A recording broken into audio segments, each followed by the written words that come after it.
찬미 예수님, 인천에서 왔습니다. 김현우 바오로 신부님을 만나서 반갑습니다. 성체 세미나, 성장 세미나 하시는, 참여하신 모든 분들 축하드려요. 축하드리고, 은총 많이 받으시고, 또 봉사하시는 모든 분들 감사하고 축복드립니다. 여기 다 성령 세미나는 다 하시겠어요? 다 하고 이제 성체 세미나 하시는 거예요? 또 안 한 사람도 있고, 이제 성령 세미나, 성체 세미나, 또 성모 신심 세미나 이런 거 있어요. 그래서 이거 다 하시면 좋아요. 다 하시면 좋고, 그래서 왜냐면은 성모님은 아들 예수님께 초대할 거예요. 그 아들 예수님은 성체에 온전히 있습니다. 그러니까 성모 신심이 있는 사람들은 성체계로 나가고, 또 성체를 온전히 알고 영한 사람들은 성체는 성령으로 인하여 축복되고 강복되기 때문에 성령 신심으로 당연히 나아갑니다. 그리고 성모님은 성령을 가득히 잉태하셔서 성자 예수님을 품으셨기 때문에 이 세 가지 신심은 뗄래야 뗄 수가 없어요. 이거를 하면 너무 좋았어. 여기서 머무르는 게 아니고 이것도 해보고 저것도 해서 우리들 신앙을 공고하게 해야 됩니다. 아셨죠? 나는 성체, 성령, 성모, 세미나 다 해봤다. 맞아요. 한 10명 되는 것 같고, 앞으로 나는 다른 것도 해보겠다. 손 들어보세요. 꼭 하시기 바랍니다. 자, 박수 한번 쳐주세요. 여러분들. 그래서 저는 지금 전국적으로 다니고 있는데, 뭐 딱 한 가지만을 위해서 가는 건 아니고, 왜냐면 이게 뗄래야 뗄 수가 없거든요. 골고루 갑니다. 뭐 차나콜로도 가고, 성령 기도회도 가고, 성체신심 세미나도 가고, 그렇게 합니다. 왜냐면 하느님께서 그렇게 저를 써주시는 것 같다는 생각이 많이 들어요. 저 유튜브 하는 거 알죠? 모르는 사람도 있죠? 그러면 또 구독해줘요. 저는 김현우 바오로 신부고, 김현우 바오로 신부는 나올 거예요. 아마 나올 거고, 여러분들 아마 신앙이 도움이 되는 것들이 많이 있을 거라고 생각합니다. 차곡차곡 쌓아 나아가니까 도움이 되는 것들이 있더라고요. 오늘 이 세미나 교재로 준비를 하는 거예요. 그렇죠? 또 하나 보내주셨는데, 페이지는 149페이지부터 208페이지까지예요. 그래서 이걸 한번 펴보세요. 이렇게 딱 펴서, 책이 너무 새 거여도 안 되는 거야. 지금 여러분들 벌써 지금 반이 지나왔는데 이 앞 페이지가 새 거죠? 아니에요? 이렇게 많이 읽은 것처럼 접어. 자, 접어요. 이제 미사란 딱딱 써 있잖아요. 근데 이거를 다 한 장씩 읽으면서 같이 읽어볼게요. 이렇게 하면 이게 학교 수업이랑 다를 게 없잖아. 그렇잖아요. 그래서 이제 강의라는 게 있는 거예요. 이거를 계속 읽어보고 잘 먹을 수 있게 씹어주는 거죠. 씹어서 잘 주는 겁니다. 그래도 꼭 필요한 것들은 페이지를 보고 읽을 테니까 149쪽을 펴주세요. 네, 그걸 펴놓고 앞에 놔둔 다음에 들으시는 거예요.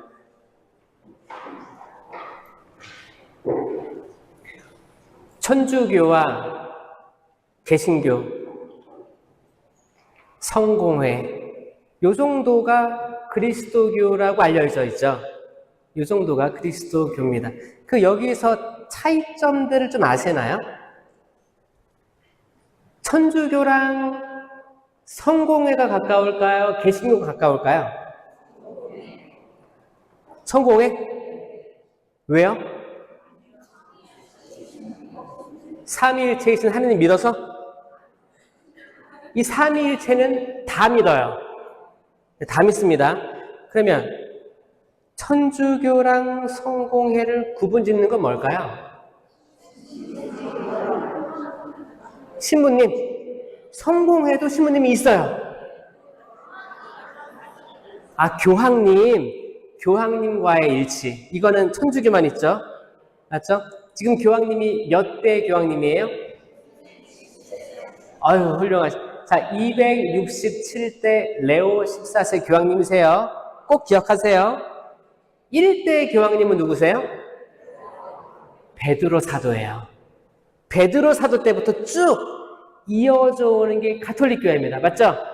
이제 이 역사 안에서 분열돼서 나간 교회들이 등장하는데 이제 성공회가 있고 개신교가 있는 거예요. 뭐가 먼저 나왔어요? 개신교가 먼저 나왔어요. 개신교는 뭐가 싫어서 나갔어요?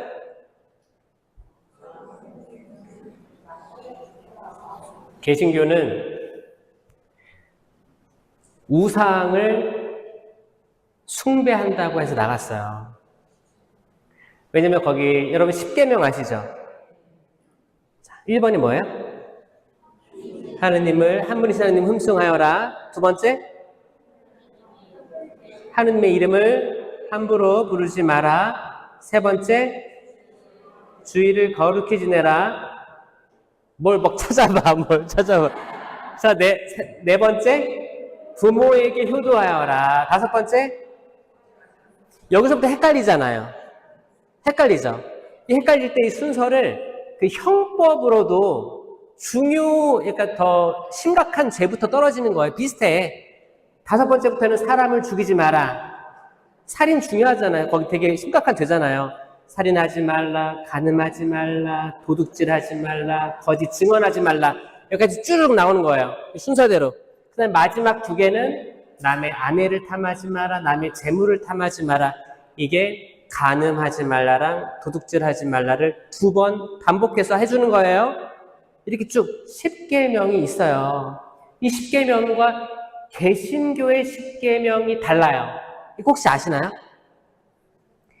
개신교의 10계명에는 마지막 9, 10계명을 묶어요.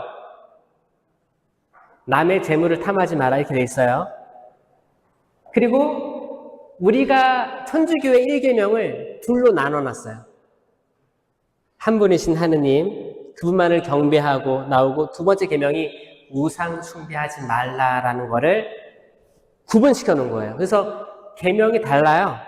천주교는 한 분이신 하느님을 흠숭하여라에 이미 우상 숭배하지 말라는 계명이 포함되어 있기 때문에 그렇게 나열합니다. 그래서 이 차이가 있어요. 이 차이가 있는데 개신교는 특히 우상 숭배를 하지 말라는 거를 따로 떨어뜨려 놓으면서 잘 보세요, 여러분. 거의 15세기 1500년 이상을 같이 있다가 한솥밥을 먹다가 떨어져 나온 거예요. 그러니까 있던 거에서 뭔가를 추가를 하거나 변화를 시키지 않으면 내가 나오는 명분이 없잖아요. 그러니까 계명을 바꿔놓은 거야. 일단 이거 우상 숭배하지 말라 딱 하면서 천주교 너네 지금 우상 숭배하고 있어. 그 근거가 뭐예요? 성모님상, 예수님상, 모세, 거기 바티칸 가보면 엄청나게 많죠? 그런 상들. 이게 다 우상이다. 지금까지는 참아왔는데 못 참겠다. 실질적으로는 또 다른 마음이 있었어요. 그러니까 분열을 거듭하려는 개신교의 마음이 지금도 이어져 오고 있습니다. 여기서도 혹시 난 천주교에 다니면서 난 이거 마음에 안 들어. 뛰쳐나가고 싶어. 이런 사람 있어요? 그런 사람들 있을 거예요. 그런 사람들은 내가 옛날에 태어났으면 개신교처럼 뛰쳐나갈 수도 있겠다라고 생각하면 돼요. 이 교황 1대 교황님부터 지금까지 쭉 이어져 오는 게 얼마나 어려웠겠습니까, 여러분? 그렇지 않아요? 대단한 거예요. 그래서 제가 명품교회라고 하는 거예요. 자부심을 가지세요. 그래서 여러분, 내가 생일 선물을 준비했어. 딸을 위해서. 만약에 비가 막 와. 그래갖고 차에다가 케이크를 놓고 안전벨트를 쫙 했어. 쫙 하고 안전을 가져가려고. 왜냐면 거기 비도 오고 깜깜하고 그러면 막 차도 끼어들기도 하고 그러면 어떻게 해요? 케이크 떨어질 수도 있으니까 안전벨트 딱 하는 거 아니에요? 그리고 집에 딱 와서도 이거 들고 어떻게 해요? 막 돌리면서 가요? 천천히 갈 거 아니에요. 이거 혹시 이렇게 막 치우치면 안 되니까. 그렇게 지금까지 1대 교황부터 지금까지 온 겁니다. 조심스럽게 걸어온 거예요. 그래서 천주교를 약간 보수성을 띈다고 합니다. 당연하지. 이 귀한 거를 어떻게 막 7렐레 8렐레 다니겠어요? 안전하게 가지고 온 거야. 지금 여러분들이 그 케이크를 받은 거예요. 그 케이크를 또 전달할 의무도 있기 때문에 조심스러운 거예요. 그러니까 때로는 우리가 나 성공해.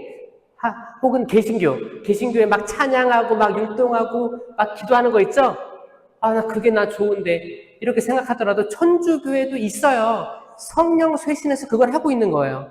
그러니까 여러분, 개신교에서 하는 것들을 이미 천주교에서 성령 쇄신을 통해서 하고 있어요. 다를 게 없습니다. 제가 신학교 때 다 가봤어요. 저 교회를 갔다 왔어요. 왜? 저도 천주교가 좀 지루했어요. 지루하고 신학교에서는 더 보수성을 떼어서 학사님들은 흰색 와이셔츠에 까만 바지 그리고 까만 벨트만 하게 돼 있는 거예요. 그리고 안에 넣어서 입고 막 이렇게 하는데 나는 갈색 벨트를 하고 싶은데 까만색 벨트만 하라고 그러고 나는 평상시에 빨간 티를 좋아하는데 흰색 되게 까만색 티 아니면 회색 티 이렇게 약간 후줄근해. 하고 방학이 되면 친구들도 개신교에 있었기도 했고 놀러 갔었어요. 놀러 가서 이렇게 봤지. 보니까 막 새로운 사람 일어나고 해요. 인사하라 그래. 나도 인사했지. 새로 왔으니까 인사도 박수도 치고. 근데 되게 적극적이에요. 연락처도 받고 계속 연락 와요. 뭐라고 하는지 알아요? 성도님. 성도. 성도란 말 천주교에서 잘 안 쓰죠? 근데 성경에는 성도라고 많이 나옵니다. 번역에. 바오로 사도의 서간도 보면 성도라고 나오고 성도라고 많이 쓰는데 개신교에 거의 뺏기듯이 해서 더 이상 안 쓰는 거예요. 성도라는 말 좋은 말이에요. 거룩하게 불륜 받은 사람이라는 뜻이에요. 그래서 성도님 언제 나오실 거예요? 정말 연락 많이 받았어요. 천주교는 근데 그렇게 적극성을 떠요? 천주교는 명품이다 보니까 네가 알아서 왔다가 네가 알아서 가라. 나는 거기까지 신경 안 쓴다. 그런 거예요? 섣불리 이렇게 인사 나누는 게 좀 조심스럽죠? 우리는 성당 다니는 사람들은 그렇게 함부로 남이랑 말 붙이면 안 돼. 어떻게 해요? 미사보까지 쓰면 완벽해. 나 건들지 마. 난 기도할 거야. 그래서 많은 천주교 신자들이 이제 80년대 이후에 많이 증가했거든요. 그때 이제 민주화 운동도 있었고, 어떻게 정의를 부르짖었기 때문에, 그리고 약자들을 보호해줬기 때문에 그거를 영향을 받은 대학생들부터 엄청나게 증가했습니다. 그 대학생들이 지금의 50대, 60대가 된 거예요. 아마 본당마다 이분들이 제일 많을걸요?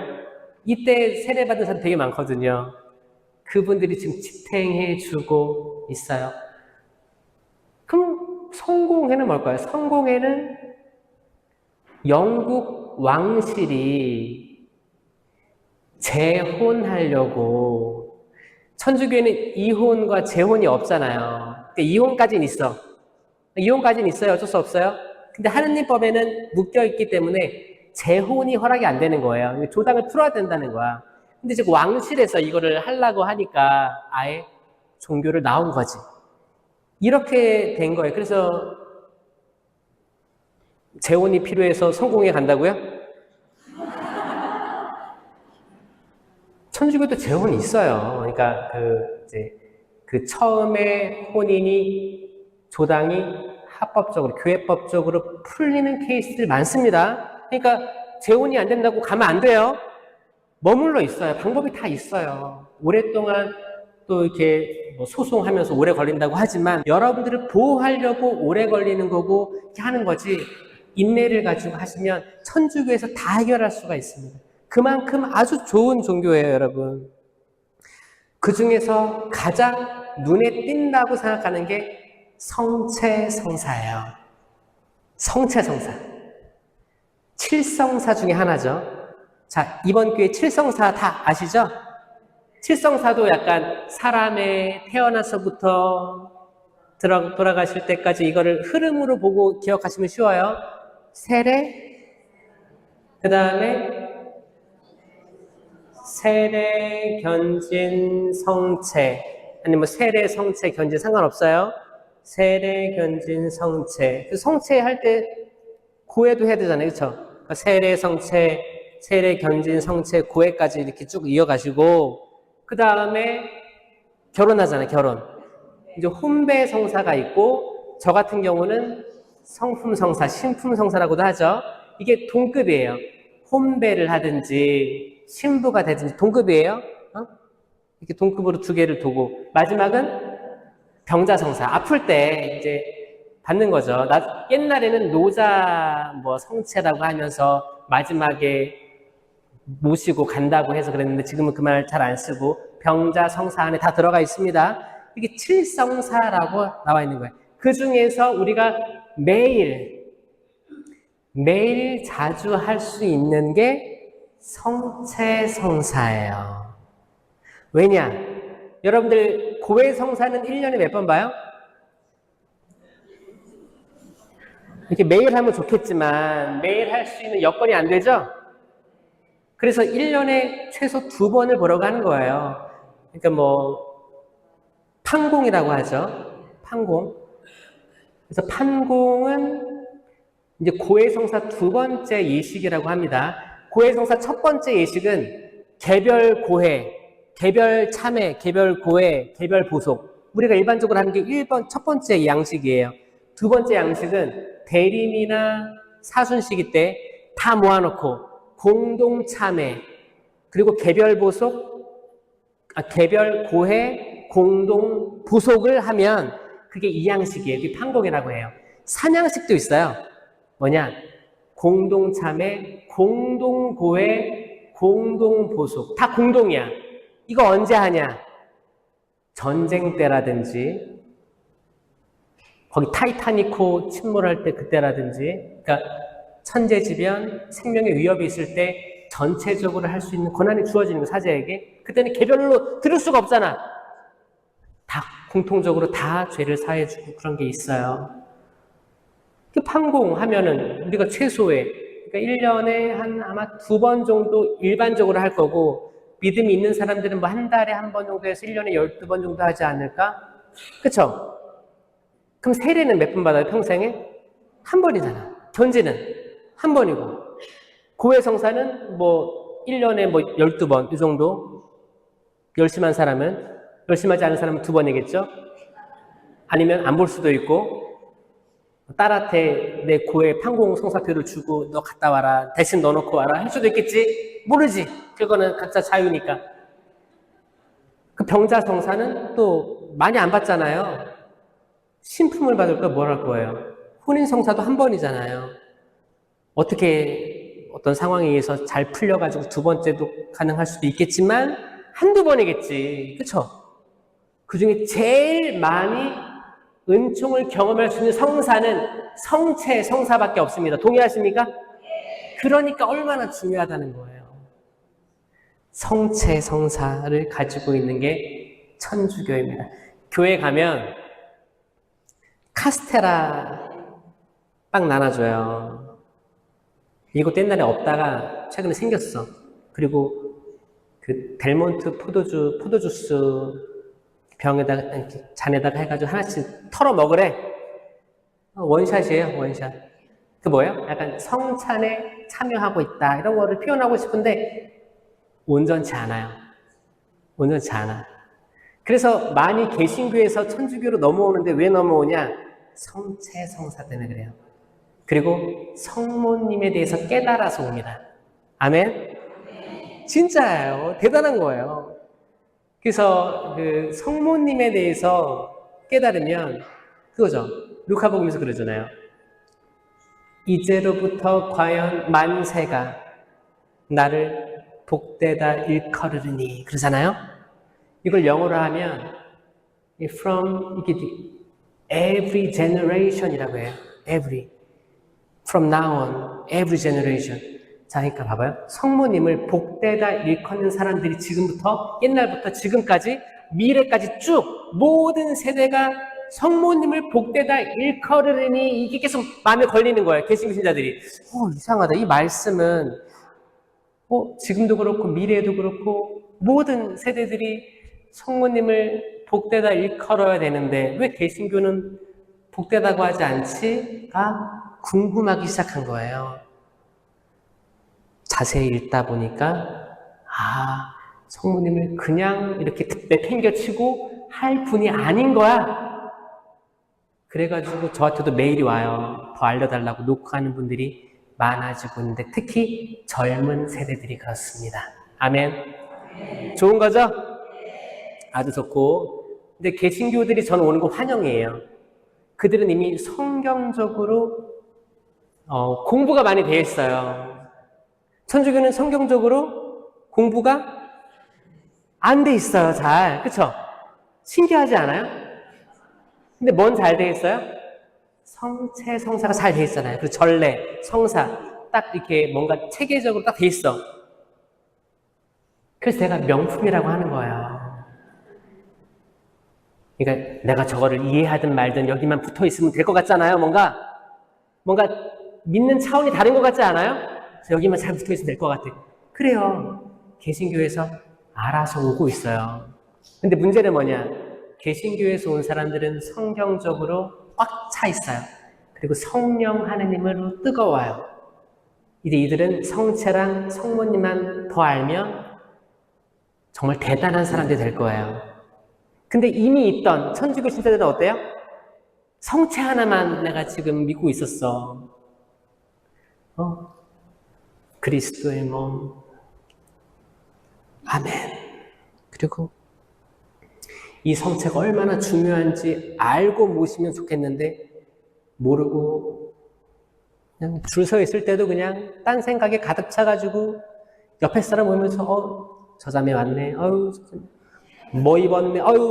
민소매 입었네. 샌들 신었네부터 해서 막 판단하면서 와가지고 그리스도의 몸 아멘하고 뭐 하나 오징어 땅콩 먹듯이 그냥.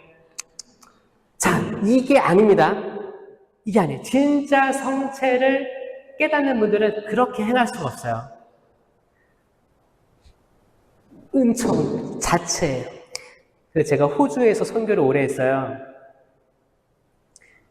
10년을 선교하고 왔는데 강산도 변하죠. 근데 제가 한국에서 신학교 때 배웠던 실체 변화에 대해서 더 확고한 알을 깨닫게 해준 게 호주였기 때문에 이게 안 할 수가 없어요.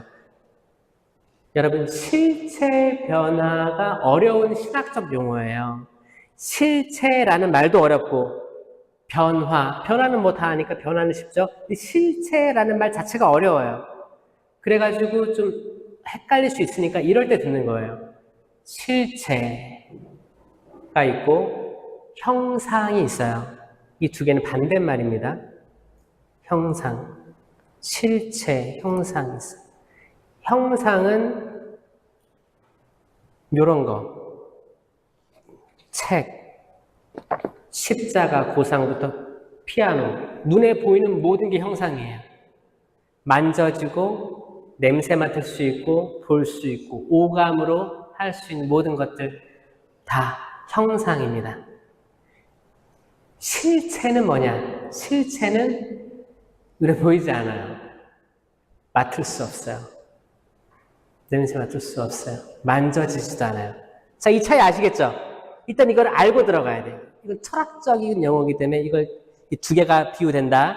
제가 호주에서 공부하는데 실체 변화를 영어로 찾아보니까 엄청 긴 단어인 거예요. transubstantiation이라고 한다. transubstantiation. 따라해보세요. 시작. transubstantiation. 어렵죠? 이거 스펠링으로 해도 한 20개 된 것 같은데. 그래서 긴 단어예요. 이걸 잘라서 봐야 돼. 트랜스 하면 뭐예요? 변화라는 거 아시겠죠? 트랜스포머 하면 막 자동차가 변하잖아요. 변하다. substantiation은 이제 실체라는 말인데 이 앞부분이 substance 하면 그것도 반으로 쪼개면 serve가 돼요. serve는 여러분 서브웨이 아시죠? 서브웨이가 뭐예요? 샌드위치예요? 서브웨이는 지하철이란 뜻입니다. 지하철. 이 서브웨이가 아래에 있는 길이란 뜻이에요. 자, 서브라는 이 전치사는 뭐냐면 아주 밑바닥에, 아주 근저에, 기저에 이런 말이에요. substance 하면 stance 하면 뭔가 있는 것이에요. 명사형이에요. 그러면 아주 어딘가 깊은 데 있는데 뭔지 모르는데 그거예요. 그게 substance, 그걸 실체라고 합니다. 있는데 보이지 않고 만져지지 않아서 모르는 그거. 그 전라도 사람은 뭐라고 해요? 거시기. 자, 하여튼 뭔지 몰라. 아니 그거야. 그거 근데 몰라. 증명되지 않고 밝혀줄 수 없어. 이건 관념적인 거예요. 철학적인 거예요. 신학적인 거예요. 차원이 다른 겁니다.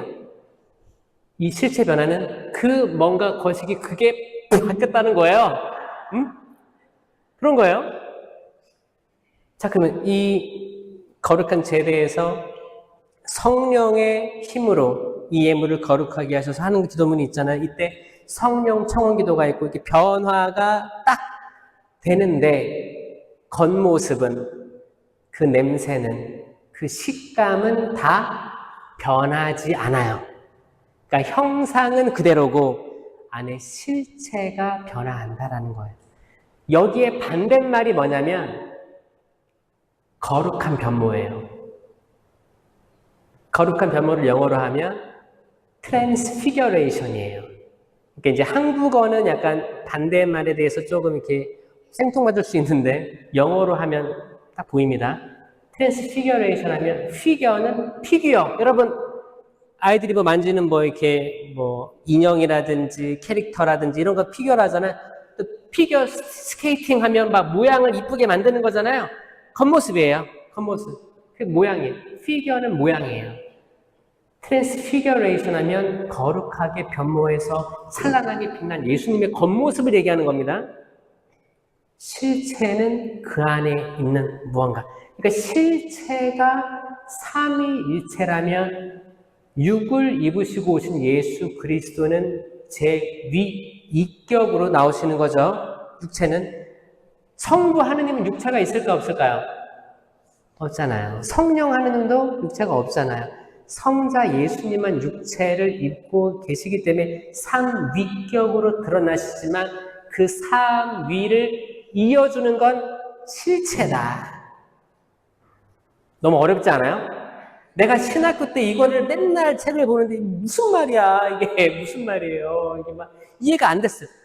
공부도 잘 못했지만 이게 진짜 이 두꺼운 책을 막 읽고 교구들이 쓴 것부터 해서 이해가 안 되는데 제가 언제 조금 이거를 딱 깨닫는 시점이 있었어요. 뭐였냐면 호주에서 어려움에 있을 때 어려웠을 때 성체조배를 하는데 그때만 해도 제가 성체 신심이 없었어요. 거의 그냥 그렇다고 하니까 그렇다더라. 그러니까 성체 주니까 이게 예수님 몸이래더라 하고 모시고 이렇게 자랐어요. 근데 정말 예수님의 몸인지 완전하게 믿는 믿음은 없었단 말이에요. 제가 신학생 또 신부였을 때도 그랬어요. 왜냐면 이거는 학으로 공부하는 게 아니고 체험해야지만 받아들일 수 있는 거예요. 그러니까 신부가 됐을 때도 그렇게 성체에 대해서 그런 건 없었고 부족했어요. 이제 호주에 가서 공부 막 하고 있는데 너무너무 이제 호주에서 이것저것 다 털린 거지. 자존감 다 털리고 언어도 못해, 뭐도 못해. 그냥 아시아에서 호주로 왔는데 호주 사람들 다 거기 이제 백호주의라고 해서 블론드 헤어에 그런데 나는 중국에서 왔는지 필리핀, 베트남 어딘지도 모르는 국적에서 와서 그냥 거기 사람들이 보는 시야가 그랬어요. 여러분들 동남아에서 누가 오면 거기가 뭐 네팔에서 왔는지 방글라데시인지 인도네시아인지 동티모르인지 구별할 수 있습니까? 없죠? 그 사람들도 저를 그렇게 봤어요. 근데 저는 뭐였냐면 그래도 내가 아시아의 맹주인 한국에서 왔는데 이건 나만 아는 거지 그 사람들 몰라. 나중에 이제 그런 대우를 많이 받다 보면 나중에는 이게 내가 그 사람들을 다 설득시킬 수도 없고 나 한국에서 왔어요. 월드컵도 유치했고 88 서울올림픽 때 했던 한국에서 이걸 내가 아무리 얘기해도 그 시간이 아까운 거예요. 그냥 나는 나란 존재로 이렇게 살다가 쭉 있다가 가야 되는구나. 내가 이 사람들 무슨 대우를 받으려고 이렇게 사나. 그래서 성체조배를 쭉 하는데 스테인드 글라스가 쫙 있잖아요. 다 이렇게 있는데 빛이 쫙 들어오면서 여기 십자가에 동그란 원이 이렇게 멈춰 있었어요. 자연스러운 현상일 수도 있어요. 빛이 들어오니까. 근데 깜깜한 성당에 내가 이렇게 보고 있는데 뭘까? 그때 제가 영어 성경을 이렇게 보고 있었어요. 왜냐면 그래서 영어로 뭔가를 읽어야지 영어로 애들 교육도 시켜야 되니까 초등학교 가서 강의도 했었어야 되니까 공부를 해야 된단 말이에요. 영어 성경을 보고 있는데 선악과 나무라는 단어가 엄청 길다는 걸 알았어요. 선악과 나무는 The tree of the knowledge of good and evil 이라고 되어 있습니다. 선과 악을 알게 하는 나무 이렇게 되게 길게. 기니까 확 안 들어오죠. 근데 되게 짧은 단어가 하나 있는데 되게 호감이 가는 거예요. Tree of Life라는 게 딱 있는 거예요. 지금 창세기 3장 얘기하는 거예요. Tree of Life인데 생명나무잖아요. 근데 이게 되게 끌렸어요. 근데 제가 신학교 때 한 번도 들어보지 못한 말이었어요. 생명나무란 말. 제가 나중에 통독해보고 계속 하는데 왜 아담과 하와는 선과 악을 알게 하는 나무 열매를 먹고 추방됐을까? 그리고 하느님께서 왜 그들을 다시 못 돌아오게 불칼로 막아 세우고 이들이 다시 돌아와 선과 생명나무 열매를 먹게 해서는 안 되지 라고 하면서 막았을까가 딱 스치면서 자세히 읽게 됐어요. 영어 성경을. 제가 그래서 영어 성경 읽다가 영어가 늘었어요. 영어를 그렇게 못하다가 영어 성경에 맞들려가지고 아니 이런 표현을 이렇게도 하네? 이렇게도 하네 하다가 나중에 돌아올 때는 제가 통역 자격증을 가지고 왔어요. 제가 갈 때는 영어 성경이 뭐였는지 알아요? 이 수, 우, 미, 양가 중에 양이었어, 양. 영어로 A, B, C, D, E 중에 D였어, D. 항상 D였거든요. 거기서 성경이 재밌어서 내가 한국말로 읽었던 말씀들이 이렇게 번역돼서 있네. Tree of Life 이거를 가슴속에 묻고 살고 있었는데 딱 동그란 빛이 딱 있으니까 이게 약간 흰색, 청옥색 그런 빛이었어요. 있으니까 이 동그라미가 약간 성체 같은 느낌이 있었어요. 성체 같은 느낌이 있는데 딱 예수님이랑 일치해서 보이는 거예요. 여러분, 그 대제병이라고 여러분들 조그만 제병 오시잖아요. 대제병이라고 이제 신부님한테는 큰 제병에 십자가가 이렇게 있습니다. 제가 그거 보고 지금까지는 제가 성당 와가지고 십자가를 보면 예수님이 십자가에서 되게 힘들게 우리들의 고통을 다 안고 고통 당하셨구나. 우울하기도 하고 침울하기도 하고 이런 마음이 없잖아 있었어요. 근데 제가 그 체험 이후에 십자가를 보면 Tree of Life가 떠오르는데 생명나무가 떠오르는데 그 중에서도 생명나무의 열매 Fruit of the Tree of Life가 떠오릅니다. 첫 인류는 선과 악을 알게 하는 나무 열매를 먹었죠. 근데 생명나무에는 열매가 있었어요 이미.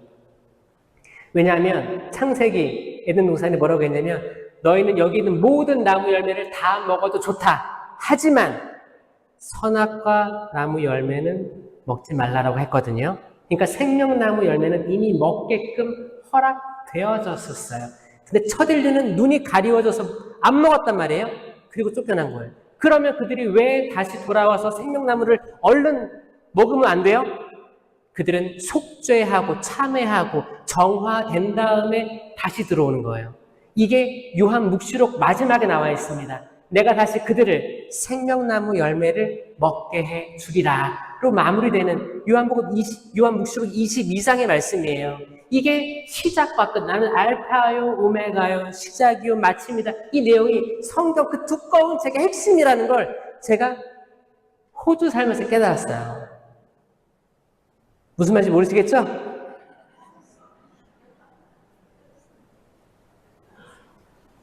내가 평상시에 그리스도의 몸 하면 내가 아멘하고 모실 때가 많았는데 성체를 모신 내가 변화되지 않는 거를 체험했거든요. 내 악습이 변하지 않고 내가 삐딱한 시선이 변하지 않고 남을 판단하고자 하는 그 마음이 변하지가 않은 거예요. 판단하는 그 마음이 선악과 나무 열매거든요. 판단. 하느님의 판단을 유보해야 되는데 내 판단으로 하는 거예요. 하느님의 심판, 오직 심판은 하느님께 유보되어 있는데 내가 심판하는 거예요. 기준이 뭐예요? 내가 알고 있는 선악으로 내가 판단하는 거예요. 근데 우리 판단이 뭐 유효합니까? 어쩔 때는 컨디션이 좋을 때는 옳게 판단할 수 있지. 항상 그래요? 아니에요. 때론 우리가 지치고 외롭고 힘들면 적절하지 않은 판단들을 하는 게 인간입니다. 맞아요? 그러니까 우리 인간은 세례를 받았음에도 불구하고 선악과 나무 열매를 먹는 형국이더라. 그럼 내가 어떻게 성체 현실을 할 때 무릎 꿇고 진짜 성체만 빤히 바라보면서 기도하고 관상의 경지까지 오를 수 있을까? 이렇게도 보고 저렇게도 보고 저렇게도 보고 했었어요. 저 복사 쓸 때는 너무 궁금해가지고 미사하기 전에 성체를 만질 수 있었어요. 그때는 수녀님보다 빨리 들어가서 성체에 쌓여있는 제병이죠. 성체가 되기 전 제병을 해서 하나 먹어보기도 하고 포도주도 조금 이렇게 맛 좀 보기도 하고 그랬었어요. 궁금한 거지. 왜 이게 어떻게 성체와 성일이 되는가가 궁금했던 거예요. 어린 마음에. 근데 아무래도 모르겠어. 내가 제병일 때도 먹어봤는데 이런 맛이고 성체를 못 썼을 때도 이런 맛이야. 맛은 똑같아. 뭘까? 뭐가 바뀐 걸까? 내가 과연 그걸 인지는 하고 있을까? 알고는 있을까? 아니면 그냥 사람들이 우르르 나가서 모시니까 나도 우르르 나가서 아멘하고 모시는 걸까? 근데 정작 내 삶은 왜 변화되지 않을까? 끊임없이 내 아버지, 어머니, 형제, 자매, 내 동료, 신학생들, 신부님들, 사람들을 나는 끊임없이 심판하고 판단하고 단죄하고 있을까? 나는 여전히 선악과 나무 열매를 먹는 거구나. 나는 여전히 생명나무 열매가 가리워진 상태였구나.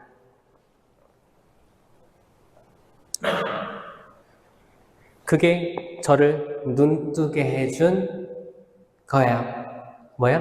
성체성사가 실제 예수님과 동일화되어서 깨닫게 된 거. 그럼 내가 모시는 성체가 정말 생명나무의 열매, 곧 생명이 되는 거예요. 여러분, 사과나무의 열매 이름 뭐예요? 사과잖아요. 배나무는 배겠지. 그 생명나무는, 열매는 생명인 거예요. 나는 길이요, 진리요, 생명이다. 내가 생명의 빵이다. 이건 예수님께서 직접 우리에게 자기 현현을 하신 건데 이게 퍼즐처럼 엮어지더니 생명이시구나. 내가 생명을 영하면 내가 생명이 되어야 되는구나. 흐리멍텅하고 난 지금 인생 살기 싫어, 힘들어, 나 죽어버리고 싶어. 이런 열매가 아니라 생명을 영하면, 영성체를 영하면 세상이 아름다워 보이고 집에 가니까 TV 앞에서 발가락 만지고 있는 남편이 너무너무 사랑스러워 보이고 방에서 게임이나 하면서 엄마가 왔는지 아빠가 왔는지 증조 할머니가 왔는지 신경 안 쓰는 헤드폰 쓰고 이 게임을 막 해. 그런 아들도 너무 사랑스러워 보여요. 왜? 내가 생명을 영했으니까. 그렇잖아요. 그 어떤 것도 나에게 나를 의기소침하거나 분노를 일으키거나 할 수가 없는 거예요. 생명은 그 힘이 있습니다. 나무를 키워보시면 알겠지만 집에 환절기 때 이파리 막 떨어지고 노랗게 되고 떨어지는데 다시 그 나무를 뚫고 생명의 그 싹이 돋아날 때 여러분 그 힘을 느끼세요? 아무리 여러분들의 삶이 힘들고 고단해도 고단한 삶이 나아질 것 같지 않고 또 다음날 또 고단해. 근데 나는 성당 나가서 영성체를 하면 인생의 다른 경지에 다다르는 거예요. 여전히 내 남편, 내 아내, 내 자녀, 내 부모님은 여전히 같은 상황일 거예요. 근데 그거를 대하는 나의 마음이 평상시랑 다르고 다른 레벨에 있다. 이게 열매예요. 갈라티아서 5장 22절에는 성령의 열매가 나오죠. 사랑, 기쁨, 평화, 인내, 친절, 선행, 성실, 온유, 절제의 열매들이 증명한다고 했어요. 여러분, 생명나무 열매를 명하시는 여러분들은 증명하시는 거예요. 내가 성체를 바로 이해하고 있는가? 아니면 그냥 남들 하던 대로 그냥 나가서 뭔지도 모르고 그럼 그 열매를 보고 딱 드러납니다. 여러분들의 내주호의 삶 아니면 성가대 다른 각각 단체들 있잖아요. 영성체 모시고 한 여러분들의 삶을 통해서 그 사람이 진짜 실체 변화된 예수 그리스도의 몸과 피 영혼과 신성이 온전히 있는 그분을 만났는지 아는지를 알게 되는 거예요. 전 세미나 받은 여러분 모두가 영성체를 통해서 생명을 인식하고 간직하시길 바랍니다. 아멘. 자, 지금부터 교과서를 볼 텐데 제가 그 두꺼운 것만 읽어드릴 테니까 흐름을 잘 보세요. 미사는 주님의 날에 있었다고 해요. 이 주님의 날은 두 가지를 기억하는 거예요. 뭐냐? 천지창조에서 여러분 며칠 동안 창조됐어요? 7일이죠. 이 7일도 순서대로 다 안다 있어요? 어렵죠? 이걸 내가 외울 수 있게 해드릴게요. 자, 마지막 날은 뭐 하셨어요? 쉬셨어요. 그럼 6일 남죠? 6일 남아요? 6일을 반으로 잘라요. 앞에 3개는 장소예요. 2개의 3개는, 뒤에 3개는 거기 심으신 거예요. 첫째 날, 빛이 있어라는 우주예요, 우주. 이거는 현대 과학과도 맞습니다. 빅뱅 우주론이라고 하죠. 첫째 날은 빛이 있어라는데 이 빛은 예수님이 아닙니다. 왜냐하면 니케아 신경에서 그분은 창조되지 않고 나시어 창조, 1일체 창조된 분이 아니에요. 이 빛은 공간이에요. 공간. 우주예요. 아셨죠? 둘째 날 궁창 위의 물과 궁창 아래의 물, 하늘과 바다를 만드신 거예요. 장소예요. 셋째 날 땅을 만드신 거예요. 자, 이제 넷째 날부터 심기 시작하십니다. 넷째 날 그 우주에 해와 달과 별을 심으셨어요. 다섯째 날 하늘의 새와 바다의 물고기를 심으셨어요. 여섯째 날 땅 위에 짐승들, 사람 만드셨어요. 기억나시죠? 그릴 수 있겠죠? 세미나 받으신 분들은 우리들이 기본적으로 알고 있는 것들은 기억하셔야 돼요. 그렇죠? 이 마지막 날 다 마치시고 쉬신 건 재창조라고 하시죠? 쉼도 창조하시고 또 창조하시는 거예요.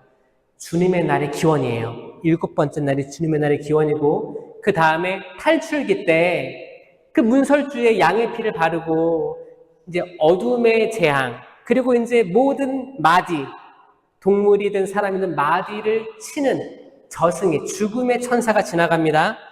다 치는데 문설주에 양의 피가 발려진 그 집은 넘어갔다 해서 파스카예요. 파스카. 파스카란 뜻은 패스예요. 패스. 통과하다라는 거예요. 죽어야 될 사람인데 넘어간 거예요. 뭐 때문에? 문설주의 어린 양의 피 때문에. 이 어린 양의 피, 이 나무에 발라진 이 피는 나중에 십자나무로 되는 거예요. 십자나무예요. 이 십자가라는 말하고 나무란 말이 동의어예요. 바오로도 십자가에서 돌아가신 분, 나무에 매달리신 분, 동의어로 씁니다. 동의어예요. 그러니까 이 문설주, 나무로 된 문설주에 피가 있다. 십자나무에 예수님, 어린 양의 피가 흘러내립니다. 자, 여기를 통해서만 파스카, 통과할 거예요. 아멘? 그 나무가 생명나무라고요. 생명이 열려있는 그 나무가 예수 그리스도가 열매로 계시다. 이게 지금 옛날 얘기가 아니고 지금 매 미사 때마다 성체로 정확히 우리에게 오신다. 이 역사와 우리 지성과 우리의 감성으로 통합돼서 받아들일 때만 성체 성사가 이해되실 거예요. 그래서 이스라엘 백성들은 안식일을 지냈어요. 왜? 내가 죽음에서 넘어간 날, 기쁜 날, 쉬는 날. 그리고 이제 안식일이 나중에 안식년, 연으로 됐고, 그 다음에 이게 7년씩 7번, 7, 7에 49, 49년 다음에 맞이하는 50년째가 희년이 선포된 거예요. 희년은 뭐예요? 아니, 7번째 날, 7번째 해 우리 푹 쉬었잖아요. 그때는 땅도 쉬게 해주고, 농사도 안 져요. 땅도 쉬게 해주고, 회복시키는 거죠. 그리고 이제 뭐 노예들도 해방시켜주고, 빚도 탕감해주고, 지금이 그 희년인 거예요. 신부님, 근데 지금은 2025년인데요. 원래는 50년 단위로 희년이 있었다가, 그러다 보니까 어떤 사람들은 한 번도 희년을 겪지 못하고 돌아가시는 거예요. 그래서 요한 바오로 2세께서 25년 단위로 선포하신 거예요. 그래서 희년이에요. 그럼 이 다음 희년은 언제예요? 2050년이에요. 나 2050년에도 살아있을 거다. 손 들어보세요. 자신 없으시면 정말 잘 살아야 돼요, 올해. 성지도 가시고 국내에도 많아요. 정말 우리 신앙을 새롭게 하셔야 돼요. 지금이 기회입니다. 예수님께서 비유로 그러죠. 이제 무화과 나무 곁을 지나가는데 잎만 무성한데 열매가 없어. 아유, 땅만 썩힐 이유가 어디 있냐, 잘라버려라. 주인님, 제가 확을 파고 거름을 주고 물을 주겠습니다. 1년만 기다려 보시지요. 내년에는 열매가 있을지도 모릅니다. 이건 비유인데 누가 이걸 하신 거예요? 예수님이에요. 예수님이 우리에게 주신 다른 1년이에요. 들을 귀가 있는 사람은 알아들어라 라고 하는 게 그거예요. 우리에게 매년 새로운 해가 시작되는 거예요. 우리가 뭔가 그래 내가 지금까지 되게 습관적으로 살아왔어. 근데 어떻게 보면 올해가 나에게 준 하느님이 허락하신 마지막 해일 수도 있겠다라는 생각은 여러분을 변화시킬 거예요. 그게 겸손이거든요. 겸손은 신부님이나 수녀님이 형제님, 자매님 우리 이거 봉사 좀 해줘. 아니, 저는 미사 드리는 걸로 만족할게요. 아닙니다. 이게 겸손한 거예요? 하기 싫은 거잖아. 그렇잖아요. 겸손이 뭐냐? 내가 한 치 앞도 모른다. 내 미래가. 우리 가족의 미래가 한 치 앞도 내다볼 수가 없다. 한 치 앞도 내다볼 수 없으면 인간은 뭘 하냐? 겸손해집니다. 근데 다들 한 치 앞이 뭐예요? 백리, 수백 리 앞도 아는 듯하게 투자하고 돈 빌려주고 못 받고 계속 앞으로의 내일이 있을 거라는 생각에 진탕, 술도 먹고 아무리 사람을 만나도 공허함은 그대로고 왜 살아? 그냥 살아있으니까 살죠. 마치 미래가 없는 것처럼 행동하고 이 모든 것들은 한 치 앞도 모른다는 인간을 인식하지 못하고 허성 세월 살기 때문입니다. 우리가 이 지금 주어져 있는 이 1년을 그 성경에 나오는 그 1년 있죠? 확을 파고 걸음을 쓴다는 그 1년을 인식한다면 우리는 매일매일 새로워질 수 있어요. 그 겸손한 영혼에게 하느님께서는 은총을 막 쏟아부어 주실 거예요. 내가 지금 미사를 보는데, 내가 미사 봉헌하는데 이게 그래 사람이란 한낱 숨결 같아서 집에 가다가도 사고를 날 수도 있고, 아무리 열심히 살고 막 좋은 일 많이 해도 천재지변, 자연재해 이런 걸로 세상을 떠나는 사람들을 본다면 이게 뭐 5년, 10년 후를 기약하는 게 별 의미가 없을 수도 있겠다. 오늘 아침에 일어났을 때 신학생들은 수도원 똑같을걸요? 딸랑딸랑 하면서 데오그라시아스 하고 일어나요. 하나님 감사합니다 그 뜻이에요. 그러니까 뭐예요? 지금 눈 뜬 게 감사한 거예요. 오늘 이 하루 허락 때문에 감사한 거예요. 그렇지 않아요? 그리고 잘 때는 뭐라고 기도하는지 알아요? 성물도에 거룩한 죽음을 맞게 하소서 라고 잠듭니다. 잘 때 어떻게 알아? 여러분들 아마 남편들이 그럴 텐데 밤에 잠자다가 어때요? 숫자를 세어봐. 1초, 2초, 3초, 4초. 뭐야? 제주도 해녀인가? 왜 이렇게 무호흡이 길어? 여러분 몰라요. 그러니까 거룩한 죽음을 맞게 하소서 그 기도는 오히려 되게 신학적이면 철학적이면 되게 겸손한 기도예요. 그러다가 아침에 일어났어. 데오그라시아스. 여러분 이 삶이 반복되면 여러분들은 금은보화보다 더 큰 걸 얻게 됩니다. 뭐예요? 하루의 소중함이에요. 그래서 매일 미사를 나오더라도 영성체 하잖아요. 그럼 그 하루의 영성체가 마지막일 수도 있잖아요. 이거가 엄청난 거예요. 진짜요. 이게 대단한 거예요. 신부님들도 어떤 신부님들 그 묵상글을 보면 이게 내 마지막 미사일 수도 있다고 생각하시는 분들이 하는 미사와 뭐 내일도 올 거고 모레도 올 거고 계속 반복되겠지 라고 생각하는 사람의 태도가 달라집니다. 그렇죠? 그렇게 영성체를 모시는 거예요.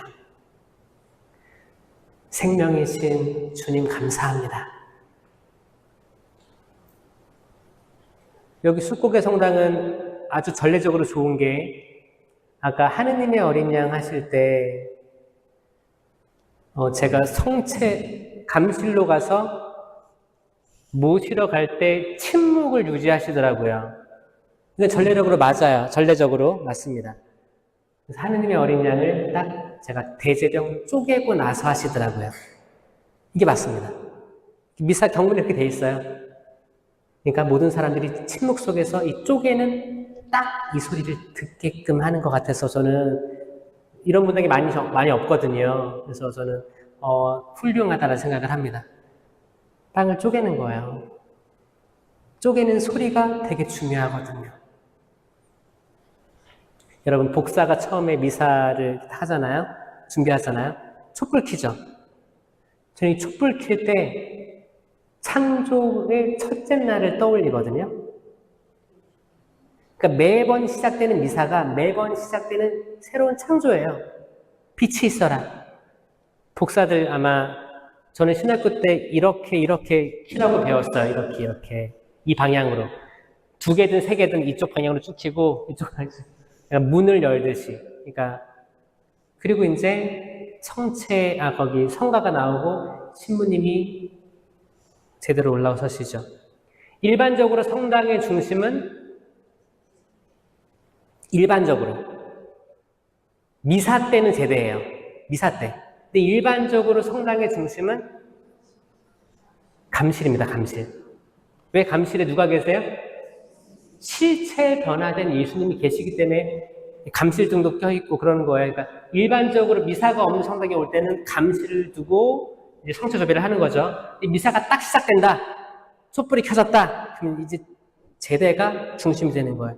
이 제대는 과거에 진짜 엘리야 예언자가 바알의 450 예언자들과 상대했을 때 그 돌제단과 똑같은 거예요. 그 12개의 돌을 모아와가지고 그렇잖아요. 바알의 예언자들은 막 피를 흘리면서 막 했고 엘리야는 어떻게 했어요? 12개의 돌을 하나하나 모아서 겸손한 마음으로, 왜? 죽을 수도 있어요. 다 끝날 수도 있어요. 이제 나는 하나 남은 예언자인데. 그리고 기도했어요. 그때 하나님께서 엘리야가 쌓은 제단에 응답하셨죠. 그걸로 인해서 아합과 이세벨이 있었는데 이세벨 왕후가 화가 난 거예요. 죽이려고 했어요. 그래가지고 엘리야가 도망가가지고 난 죽었으면 좋겠다고. 그러니까 인간이 그런 것 같아요. 인간이 내가 엄청난 성공을 거뒀는데 누가 나 죽인다니까 타겟이 된 거야. 기력도 없는 거예요. 잠들고 있었는데 천사가 깨웠어. 먹어라. 갈 길이 멀다. 그 옆에 구운 빵이 있었습니다. 구운 빵. 이것도 성체 성사를 예표하는 거예요. 자, 먹어야 돼요. 먹어야 돼요. 이 먹는다라는 의미는 구약부터 신약까지 쭉 이어져 오는데 이 먹어야 되는 거예요. 이 먹는 걸 위해서 최후의 만찬을 계속 반복하는 게 미사예요. 그러니까 미사의 처음 미사 성제의 집전자는 예수 그리스도의 최후의 만찬이 되는 거예요. 그래서 흐름을 보면 개신교 예배랑은 아예 차원이 틀려요. 개신교 예배는 그냥 찬양하고 경배하는 거예요. 끝이에요. 근데 천주교 미사는 뭐냐? 시작부터 촛불 켜죠. 침묵을 유지하죠. 그리고 구약 성경을 읽고 신약 성경을 읽어요. 마치 이게 성경이라면 샤르륵 넘어가는 것처럼 그 두꺼운 책이 한 번의 미사 때 샤르륵 흘러가는 느낌이 들어요. 왜? 아니 구약 성경 읽고 화답송은 시편 아닙니까? 다윗의 시편? 다윗과 솔로몬의 얘기 나오고 그 다음에 복음서 나오고 끝나면 성찬의 전례 때부터 우리가 호산나 호산나 하잖아요. 그거는 주님 순환 성지주의를 떠올리게 해요. 그렇잖아요. 그때 호산나 호산나 하잖아요. 그때 거기 당나귀를 타고 들어오신 예수님 기념하면서 빨간 옷 입고 긴 거 이렇게 하잖아요. 성지주일. 이게 매 인사 때마다 있다니까요. 성지주일이 떠올라. 그 다음에 뭐예요? 빵을 아까처럼 딱 쪼개요. 예수님의 죽음이 떠오르는 거예요. 옆구리에서 흘리신 그분의 피와 물이 떠오르는 거예요. 갈라진 성전 휘장이 떠오르는 거예요. 성금요일이 떠오르는 거예요. 자, 다시 할게요. 호산나를 외칠 때 우리는 성지주일이 떠오른다. 그리고 미사가 차려지고 축성 기도문 할 때 주님 만찬 성목요일이 떠오르고, 그렇죠? 그리고 그 안에 있는 스토리가 다 떠오르는 거예요. 제자들은 다 도망갔고 유다는 배신했고 다 떠올라야 되는 거예요. 그리고 빵을 쪼갤 때 여러분 눈이 열려야 되는 거예요. 지금 이게 그냥 매번 반복되는 미사가 아니고 실질적으로 예수 그리스도가 이 제대 위에서 피와 물을 쏟는 그 현장에 우리가 와 있는구나. 과거와 현재가 구분되지 않고 성령으로 인해서 지금이 그때로 재현되는구나. 이 성체 세미나는 그 경지로 여러분을 끌어올려 줄 거예요. 지금까지 내가 그렇게 모시지 못했었는데 지금부터라도 달라질 수 있을 거예요. 아멘? 믿겨지세요? 앞으로 성체 현실을 하고 성시간을 할 때도 다른 마음일 거예요. 성 토마스의 성체 삼리가처럼 보고 맛보고 만져봐도 알 길 없고 그런 기도문을 할 때도 기도문 하나하나가 새롭게 느껴질 거예요. 전에는 따라라라라라 그냥 막 제꼈는데 별로 신경도 안 쓰고 하나하나가 때론 눈물이 흐를 수도 있습니다. 다시 미사로 돌아가서 빵을 쪼갰을 때 성금요일이 떠올라야 돼요. 그리고 이제 영성체 소음도 하고 이제 보라 하느님의 어린 양. 그러니까 보라 하느님의 어린 양 할 때 여러분 어떻게 누굴 봐야 돼요? 성체를 봐야 되는 거예요. 어떤 성당은 그래요. 보라 하는 이렇게 들면 신자들은 다 매일 미사책 영성체의 송을 찾고 있는데 이게 아니고, 왜냐면 이 보라라는 말도 있다가 없다가 있다가 했어요. 역사적으로. 기억나세요? 그 경문이 바뀌면서 이 보라라는 말이 얼마나 중요한데 뺐냐, 이것 때문에 다시 생긴 거예요. 보라, behold, 보라 하느님의 어린 양, 세상의 죄를 없애시는 분. 이게 보라는 거예요. 이거를 책을 보지 말고 제대로 완전 집중, 이거 보는 거예요. 이 빵은 쪼개진 빵이거든요. 쪼갠 거를 들어주거든요. 이거 쪼개진 걸 들어주는 거예요. 부서진 생명을 보여주는 거예요. 이건 뭐예요? 주님, 그때 백인대장의 기도가 하잖아요. 제 지붕으로 당신을 모실 수가 없는데, 그 기도는 그대로 해가지고 좀 바꿔가지고 제가 당신을 모실 수 없어요. 한 말씀만 해달라고 하잖아요. 뭐예요? 나를 지금 살려주시고 제가 당신의 영을 지금 성체를 모시는데 내가 그럴 만한 그릇이 되게 해달라고 청하는 거예요. 한 말씀으로 나을 수 있기 때문에. 그리고 이제 성체를 모실 때 그게 부활절이에요. 작은 부활이에요. 부활은 2000년 전에 끝난 사건이 아니고 지금도 성체를 통해 부활할 수 있는 거예요. 그러면 그 쪼개진 부서진 성체처럼 나도 내 남편, 내 아내, 내 자녀들, 내 본당 신부님, 수녀님들께, 모든 사람에게 나를 그렇게 좋은 시선으로 보지 않는 그 원수 같은 사람에게도 나는 부서질 수 있어야 되는 거예요. 왜? 내가 이렇게 생명을 얻었는데, 내가 뭐라고 하느님 날 이렇게 사랑하셔가지고 이렇게 또 쪼개져서 나에게 오셨는데, 그리고 내 이 성체는 내가 또 내일을 기약할 수 없으니까 지금 아주 소중한 걸 내가 영했기 때문에 나 그렇게 어떤 거든 다 받을 수 있는 거예요. 내가 주님께 이렇게 좋은 걸 많이 받았는데 나쁜 것이라고 어떻게 거절할 수 있겠습니까? 라고 했던 욥처럼, 바오로 사도처럼 어떤 게 와도 주님, 저는 주님의 생명이 있으니까 이겨낼 수 있습니다. 라고 기도할 수 있게 되는 거예요. 아멘? 여전히 여러분들의 자녀 말 안 들을 거고 원하는 대로 안 흘러갈 거예요. 여러분 남편은 여전히 남의 편이라고 하죠. 말도 안 들을 거고 술도 많이 드실 수도 있어요. 여러분의 아내 바가지 계속 긁죠. 바가지 구멍 날 때까지 긁죠. 달라지는 거 없을 거예요. 여러분 부모님들 살아계신 분들은 요양원에 계신 분들도 있을 거고 뭐 치매로 고생하시는 분들 다양하게 있을 거예요.